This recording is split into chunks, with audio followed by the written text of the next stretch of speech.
এবার বাড়িতে গিয়ে দেখছি মা একটা দারুণ জিনিস বানিয়েছে। হ্যাঁ ঠিকই ধরেছো, বাড়িতে টক দই পেতেছে। কতটা দুধে বানিয়েছিলাম? 2 কেজি দুধে? ভালোই তো জমেছে। আমি যদি সকাল সকাল আসতাম তাহলে খাওয়া যেত। কোন সকাল বলছেন? না আর দিও না, ব্যাস ওইটুকুই থাকবে। চামচ দাও। আবার উঠেছিস? নামতে বলেছি কি? সোনাই নামো, আবার বেথু লেগে যাবে। নামো প্লিজ।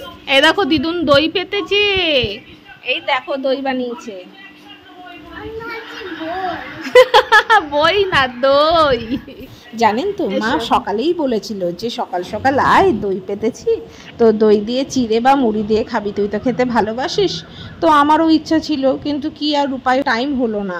তো যেতে যেতে দুপুরই হয়ে গেছিল, তো কি করবো, ওই দুপুরবেলাতেই যাই হোক গরমের মধ্যে দইটা খেয়ে বেশ ভালোই লাগছিল। বাড়িতে বানানো দই এর যে কি তৃপ্তি কি বলবো। সোনা ড্রয়িং হচ্ছে মা। ড্রয়িং হচ্ছে?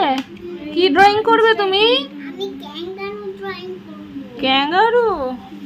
ও করো। ঠিক আছে মা। এই দেখো মা আমার টিচার। এটা টিচার? তোমার টিচারকেই তো শেখাতে হবে মনে হচ্ছে। হ্যাঁ এই টিচার কোনোদিনও শেখে না, তুমি কি দেখেছো? তোকে কাতুকুতু দিচ্ছি। না করো করো। এখানটা অরেঞ্জ কালার করো। করো দেখি। সুন্দর করে করবে, লাইনের বাইরে জানা যেন, আর এক গাদা করে রং ঘষবে না।